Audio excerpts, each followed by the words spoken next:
Welcome back, everyone. So excited today. So, Chelsea Myers is my guest, and I met her. I don't even know Chelsea. We met fairly recently, but virtually we met a while ago. And from the very first conversation, there was this deep connection. And I know you're going to enjoy this conversation or not. It's really your choice. I don't want to tell you what to do in life. So, as you know, I never do on the Two Sleuth podcast. So, let me tell you a little bit about my friend Chelsea Myers. So, Chelsea, having worked with hundreds of doctors in some of the most successful organizations, Chelsea understands how to create a winning equation. She and her team partner with practices and organizations to attract best fit, culture, add talent, and help create exceptional experiences for all. Exceptional emotional experiences are created through personal and professional development. Key players supported through expertly designed leadership development are equipped to lead teams with improved communication, increased confidence, and sustainable motivation. That sustainable part with motivation. Woof, definitely. I added that part, everyone. These combined benefits contribute to an outstanding culture, productivity, and retention. The Brain Crops Foundation serves to provide mental health awareness, resources, and tools to industry leaders in need of additional support. And boy, mental health awareness, it needs to be discussed more in dentistry, doesn't it? The Dental Brain Crops podcast is an exciting go to of expert interviews, leadership tools, and user friendly growth resources to create increased health, happiness, and success. Wow, I got through all that, Chelsea. Welcome to the show. Thank you so much for putting so much in there that really wasn't a tongue twister, but it's me. So you know me well enough now. Welcome to the show. Well, thanks for having me. It's great to be here. Absolutely. I made some comments in what you shared in your opening bio, and I want to go right to it. And I want to start with what you shared about mental health awareness because it is so prevalent and relevant with conversations I've had recently. And I don't know what it is about that conversation that's not being had in our industry, whether it's with clinicians, whether it's with staff or with industry partners. But it just seems to be that the pressure is heavier and yet the conversations aren't being had. Are you finding that as well? Yeah, I think here's why it's so important because we have so much potential individually and collectively. And if there's some sort of hang up or bottleneck or stuck energy or whatever you want to call it, if there's something in the way, it becomes so demanding of our time and our attention. It's emotionally, physically, spiritually expensive, and it prohibits us from being who we want to be and certainly from contributing to others the way that we could be contributing to others. And so to answer your question, I think people like to hang out where they're confident. And so if the time can be spent that way in a place where I feel good about what I'm sharing and you're excited about what you're sharing, it doesn't leave a whole lot of room for the other thing. But ultimately, like I said, we're kind of plateauing ourselves in a way because there's so much more we could be sharing, so much more growth that could be had if we were removing those barriers from our path, which does require that open communication that you're describing. Well, and when you talk about potential, right? When you're talking about the potential individuals have and they feel this pent up potential that I know I can be doing more, or it lends itself into the conversation and a leaping off point for me. And what I hear from that is that comparative. And I'm in the fix full arch lane, right? The teeth in a day. And there's always this comparison of how many arches have you done? How many are you doing? And it's such a competitive landscape. And boy, it's getting more difficult for patients to fill in the blank, not just for the doctors or for the DSOs or for the groups or the regional manager to fill in the blank, but also for those treatment coordinators. Right. And there's this tendency of, I know I could be doing better, but the patients just don't have any money and they just want to fall back, the ones that we're working with on a regular basis. And it's, well, let's come up with a solution. Let's come up with a strategy. And as you start to see some of the success, I mean, they're in sales.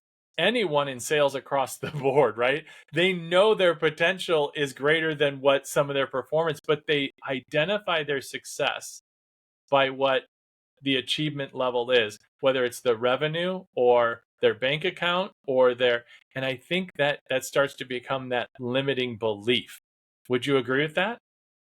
Absolutely. And you hit the nail on the head when you called out comparison. I really feel like this is default programming that we're all just operating on. And if we're not aware of it, it's just something we do because other people are doing it too. And for some reason, we just accept that. And if you really step back for a second and just notice that happening, I think what's underneath it is what's really important, right? Like, why is it important to you what he or she is doing down the street or next door? What does that mean about you? What are you making that mean? Because when we can answer that question, it really boils down to a question of worthiness and self acceptance and um, what I think the future might hold for me based on those things. But when you can identify it, lay it out that way, you can ask yourself if that's even true. So, what if he or she did those things? Does that need to mean anything about you? Probably not. We're just in the habit of doing it that way. And I think there's a lot of reasons for that, which we could get into. But the bottom line is that we have to first identify it and then be curious about it and address it in a way that suits us and where we're ultimately trying to go. Well, and this you bring up this concept of meaning, right? So when we start to engage with clients, the team members look at us when we come in as consultants, right? The outsiders that come in, and what meaning do they put on that? So initially, we're trying to help them to identify we're really here to help. And it's not the type of help of we're trying to come in and create efficiencies, which means we want to put you out of a job and find a way to do it more with less, right? It's not that. It's how can we find ways to help you to do your job more efficiently, right? More productively and add to the profitability, cash flow, and all that in the full arch space of the clinics, right? They're all medical clinics of the mouth. I love to say that. Or it's if it's not a fit for where you've been placed. Say, for example, somebody who was a dental assistant and then, oh, well, they actually sold a little bit of treatment. So let's have them do some of the treatment plans. And now suddenly they're presenting 20, 30, $60,000 cases and they're completely overwhelmed. It's not a fit, right? Cinderella, that slipper does not fit. So, the pressures that they feel, finding where they do fit within the system, within the ecosystem, right person, right seat, finding those pieces to where everybody can function at a high capacity and find joy in what they do. That's really what it's more about, that meaning piece. And then it's the other side. And this is where I know you have a ton of experience, right? It's organizationally for the founders that have built up groups or are building groups, right? The emerging group practices. They get to that endpoint, they're building EBITDA and they're building their groups, and then they sell. Okay, so what's next? Then it's like the meaning of life questions. And I have those conversations with founders when they start to talk in that direction of, I want to get into a better place. And we build and grow that over the course of, 6, 12 months, 18 months, 2 years, because they want to have that capital event. I always like to ask the question, then what? Because that gets to the meaning question. And I think I heard you talking and leaning a little bit in that direction. So have you found that as well? Because you have been a part of that, of engaging with groups like that. Am I correct in that? Yeah, absolutely. So, and it's all just woven throughout this mental health conversation that we're having, but I'm a member of a number of networks and different groups, and one of which is Entrepreneurs and Exit Entrepreneurs. And the focus is solely on that higher purpose, that dharma, that quality of life that comes from doing something that is so much bigger and definitely beyond and outside of you. Because when you really start looking at it, there's so much interconnectivity. And so, the way that we think about things has everything to do with how we are interpreting our experiences and who we are in the world. There's that quote that says, the world is as you are. Right. And so if I don't feel that I have a purpose that's big and outside of me and that I'm making an impact, that makes my experience in this world very small. And that's when I see a lot of people grasping for those external sources of validation or those temporary sources of dopamine hits that ultimately lead you back to where you started, if not further behind, because you still don't have something that only ever can come from truly inside you. So that's a really almost like a philosophical question to your or answer to your question. But yeah, when I'm brought in to consult on an organizational health point, whether that's, we're sourcing a new C-suite, we need to know if they're the right fit, or we are considering partnering with these doctors, or we're considering acquiring these practices, and I come in to take the temperature of things. That's absolutely something I'm looking for. The first and foremost thing I'm looking for is, are these coachable people? Because with any change, growth, um, any sort of collaborating with humans in any way, actually, Greg, requires some level of coachability, because I'm the only one that thinks just like me. You're the only one who thinks just like you. And so we've got to have highly coachable people in, especially those leadership positions, because there's going to be a high degree of change and things that we just can't predict going into it. And growing, and people, we're always growing and changing. And so if the people leading in those positions are highly coachable people, then they're approachable and they're trustworthy and they are willing to grow right alongside it. I remember when I had Pat Bauer on my podcast a couple of years back, and he was talking about the pandemic, and he said, I told my team, we don't know, we've never done this before, but we're right here with you, and we're going to do everything that we can, and we want you to talk to us about your experience, because we want to do everything that we can do. But I mean, that was just leadership in its purest form. I don't have to have the answer, but I'm telling you that I'm dedicated to finding it, and I'm here to listen, and I want your input. I think that's just so beautiful. Well, one of the things that I know to be true and am learning, will not say have learned, but am learning, and you're touching on it, and that is folks that are in a leadership position. Doesn't matter the size of the group. It can be a solo practice with, 5 employees, and it can be, the largest DSO that you can imagine. And you mentioned Pat Bauer, of course, who, is the head of one of I think the largest DSO, if I'm not mistaken. In leadership positions, it doesn't have to be isolated on an island. However, right, having a high emotional intelligence and being willing to be open and teachable and learning and growing, because today is the first day that we've experienced a day like today with all of our past experiences, right? And what I know to be true for sure is that in that teachable mindset, this old concept of telling employees of, oh, leave your personal life at the door. Well, to some extent, yes, that is important to be able to come and have a professional attitude. But if there is some personal events in somebody's life that is overwhelmingly effective, it's going to affect the way that they show up, and being mindful of and being aware of and being able to meet them where they're at, within reason of accommodation, of course, right? I don't want to, overblown that, but at least having awareness around that is so critically important, right? Because we are emotional people, right?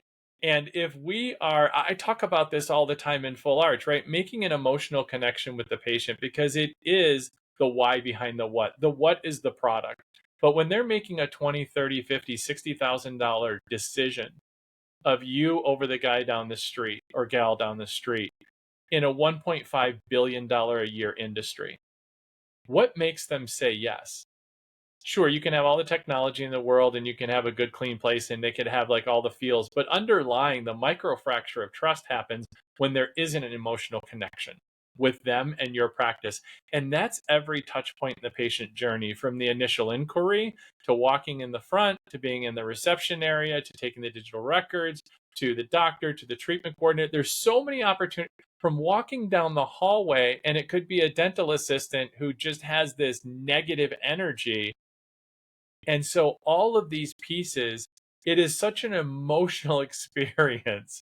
And if it's not identified and at least made aware and helping other individuals, how much time are we spending with these other individuals?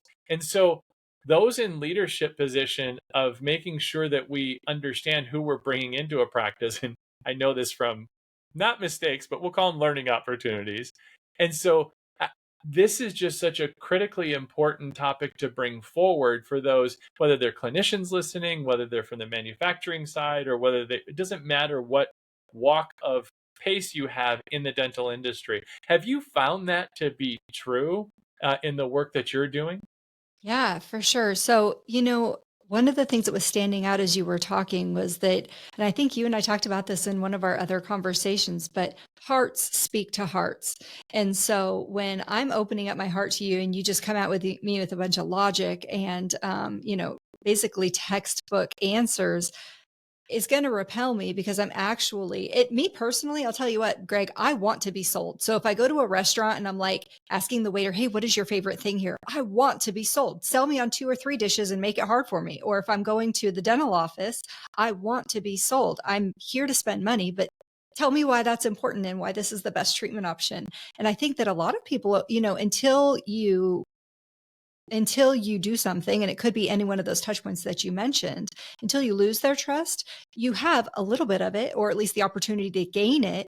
And one of the things I used to teach us sales, sales is kind of a bad word in dental. A lot of people don't want to talk about sales, but I used to do this course, and I would talk about, the definition of sales, and we actually really need to get clear on what is selling. And to me, a really key component of selling is providing all of the information in the way that the other person can understand, and allowing them to make the decision.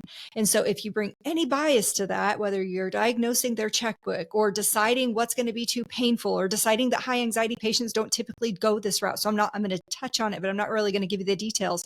Or I had one doctor who just was very apprehensive about mentioning, hey, while you're doing this, would it be of interest to you to go ahead and do some whitening? I've noticed that you're a few shades, beyond what you might want to be or where you were when you started, whatever.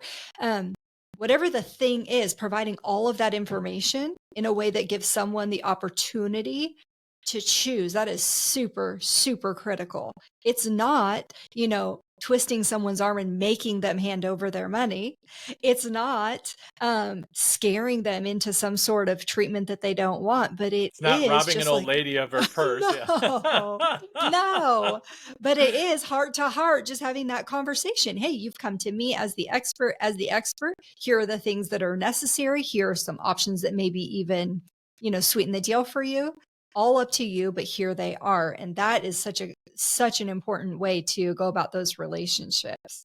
Yeah, and I love the analogy you draw of the restaurant, like you like to be sold to. I don't quite go that far, but when I go out to a restaurant, it every every single time, the waiter or waitress, I will say this to them: what are your top 2 or 3 things on the menu? It's broad, it's wide, and it's open. If you are an employee, if you represent the restaurant and you are a server, you should be able to tell me your top 2 or 3 things. And how they respond to that, I usually pick 9 times out of 10, I'll pick what they guide me to. The thing that frustrates me the most is when I'm looking like at the appetizer and I say, you know what? I'm thinking about the calamari. How is it? And they'll say, I don't know. I don't like seafood. I didn't ask you if you were going to eat it. That's got nothing to do with it. If you don't eat seafood, that's fine. Many of our guests enjoy it. They say it's a little tangy. Great! Like, I don't care Yeah. your personal preference, and you touched on that, right? And it's Hmm. done all the time. And it's some of the barriers that we overcome as we're doing the teaching and coaching and training, especially of treatment coordinators, of putting it's projecting. It's called project. We project onto them how they look, what they're wearing, what they have with them, what kind of jewelry they have, and making that assumption of you can't afford that, or why would you want to do that? And in the home run or strikeout lane of fixed full arch, you absolutely can't do that, because folks that you'd make that assumption about are the ones that walk back in with $60,000 in cash and slap it down on the table, and you're like, oh, well, I missed that one. That projection, but that fairly often is what happens for us naturally as human beings. Depends on how you were raised, of course, but I know from where I was raised, that's what we did, right? So breaking those habits, and even to this day, I will admit it to all of my listening fans, right? And even some of my listening non-fans, and I'll get hit up on socials on this one for sure, because they engage and they love to like give me crap and sometimes kudos, but a lot of crap, and that's okay. Hit me with it, folks. Chelsea, they know, it's okay. That I bring all of those assumptions with me everywhere that I go, because I am who I am. I have all of my experiences. And at times I have to overcome them. And I think part of it is because I'm an alcoholic and a drug addict and I've been in recovery 19 years, but all of those isms follow me everywhere that I go. And it's the way that my brain works and functions. It's being mindful and diligent and knowing that that sometimes is my natural state. So for myself, like all the treatment coordinators out there in the world and all those that I work with and all that my team members work with, kudos and hats off to you. All those that work in the call centers and take those lead calls to convert those lead calls to consults, hats off to you, because those are roles that I know how to coach to, I know how to guide and train, and I know how to like hold the metrics, but doing it myself, I don't know that I could day in and day out, because I am who I am. And it takes that, like you talk about, right? That you find the right fit, the right culture ad fit, I think was the phrase that you used, um, in order to have those positions, right? EOS uses the right person, right seat. And I borrow a lot from that because I think it's fantastic for especially the smaller entrepreneurs practices and things of that nature. Do you find that with groups that you work with, that there's just this natural assumption? I don't want to use the word prejudice because gets taken out of context, but the truest definition and form of the word, it is prejudice that we have. Tell me the question again. Do I find prejudice? Yeah, do you find that individuals have that when you start working with them, just their natural prejudices that they bring in to overcome some of them and be more open to, like you talk about, being coachable, right? And not, this is the way we've always done it, or this is the way that I know, and so they have to learn a new way, and overcoming it they fall back into familiar, maybe not so much comfortable, but it's at least familiar to them. Makes sense. Okay. Yes. I think we all, like you said, come to the table with some level of, some of it is training that we are not even aware of, that we grew up with.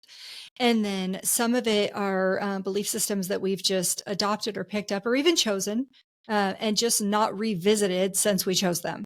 And so, when I'm doing work with a client or when I'm doing work with an organization, it's really important for me to understand where everybody is coming from, because when we can find that common ground that we all agree on, we can move from there. Now, there are, like I said before, the reason it's so important to me that someone is coachable is because there are people who are just not interested. They're not ready. It's almost like, if you go in to wake up someone who's deep asleep, they don't like being woken up. And so it's just better to let them wake up on their own, particularly if you'd like them to wake up and engage in a certain task or behavior, right? Um, so in these situations, that becomes really important for me to consult on those matters too. Like, hey, this is a person probably going to be a B player at best, but not really coachable. On our A players, people who are at least interested or open to the idea of being coached, are open to the idea of ideas that are outside of their own, one of the most important things I think that we can do is just to question how we do things and observe, here's how I respond in this situation. Is that how I always want to do that? Here's what I noticed I felt in that situation. Is that how I always want to feel in those situations? And if not, then that's where your work is. I'm not saying that it's a light switch that we turn off and on. Sometimes there's a lot of work that needs to go into that. But if it's important enough to you, um, then there is a solution on the other side of that obstacle. There's a solution on the other side of every obstacle. It's just whether or not we decide to utilize those as learning opportunities or not. My son teases me because when I do my workouts, I'm always listening to either an audiobook, and it's one that I haven't listened to before, usually an audiobook or a podcast, but I'm learning all of the time. I can't get enough of it. I plan to live to at least 150, and I don't think I'll have enough time to even scratch the surface on all the things I want to learn. So doing things that I've already done before, or listening to songs on repeat, I'm sure that, Big Agenda, I'm sure that's what they'd love for me to do, but I am fascinated by all the things I don't know yet. And so I've just got to know it. But, that exposes you to different sets of ideas, different stimuli, different perspectives. And from those, we can create new patterns, new belief systems, new ways of operating, even under stress or chaos or loss. So, and those are, of course, the areas where our leadership becomes the most impactful, is when we're taking someone through, or taking a team through, a loss or chaos or a change or a transition of sorts. And I love what you talk about with the A players and being coachable. And what I like to frame it as and call it is that when there is an opportunity for them to learn a new way, or at least make them more familiar with a pattern of behavior that they're looking to change. There's awareness around it, but before the action can actually be something that becomes a part of them, in between there is acceptance. So they have awareness, then they have to have acceptance that this is a behavior pattern that they have, and then new action or action around it can actually create a new habit or behavior. So thank you for the reminder of that, and giving me the opportunity to share that with the audience. Well, Chelsea, it's the part of the program. All of my guests play a little something called What the Sleuth is Going On? 3 rapid fire questions. First thing that comes to mind. Okay. Are you ready to play?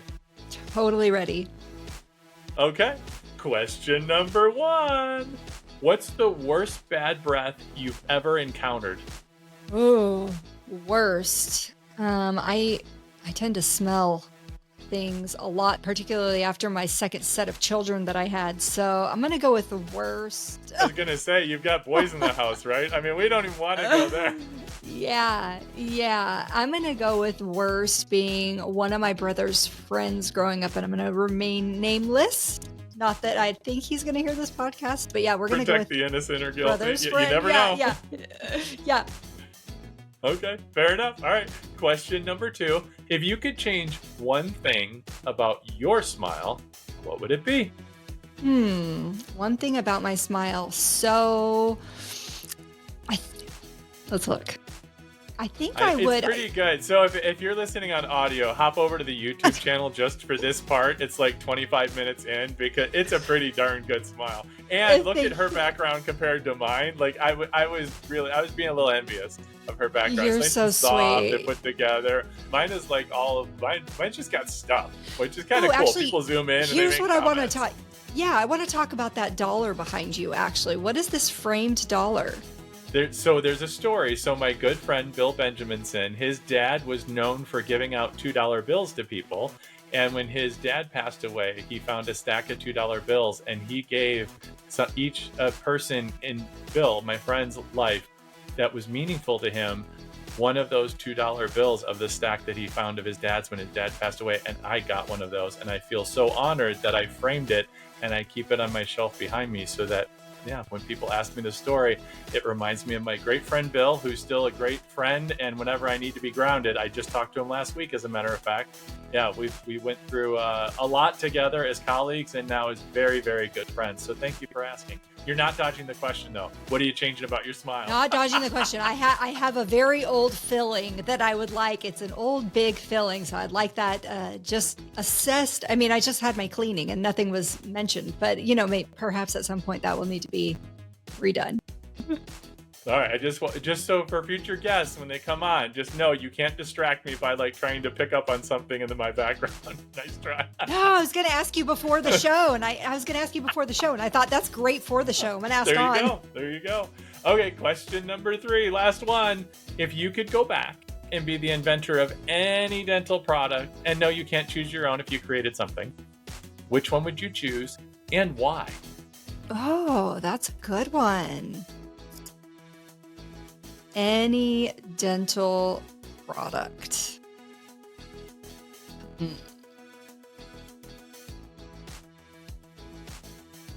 Part of me wants to say amalgam, because that would make me a very wealthy woman. But then I'm like, or would I want to do something a little more trendy, like the bling in the teeth, or I don't know. What would you choose? Let me think on it. What would you choose? She goes from amalgam to tooth jewels. I mean, the spread on that is pretty amazing.